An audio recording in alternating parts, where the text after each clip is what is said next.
Guys, basic tutorial tayo ngayon about sa basic security, lalo na sa mga entrances.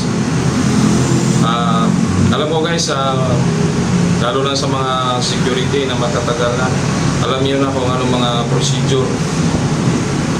Doon lang sa mga baguhan lang na di pa masyadong marunong sa mga entrances. Una, pagka may mga pumapasok na tao, ano bang screening na gagawin natin? Una, tatanungin natin kung saan sila, sinong taong hinahanap nila, anong pangalan nila, at higit sa lahat, hingian natin ng identification. Tapos, bago natin papasokin, i-confirma muna natin sa loob doon sa tao na hinahanap niya kung talagang magkakakilala sila. Kung hindi naman kung hindi naman alam ng gwardiya kung paano i-handle, gagamit tayo ng 11GO, yung 11 General Order, 11 General Order number 9. Yun,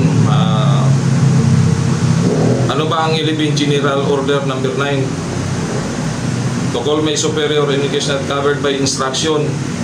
Tawagin mo yung official mo kung di mo alam kung paano i-handle yung situation sa pwesto mo. Yun yung importante na gagawin natin. Hindi natin basta-basta papasukin, lalo na sa panahon ngayon. Pagka okay na, logbook natin.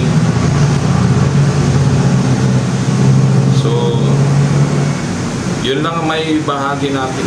May bahagi ko guys.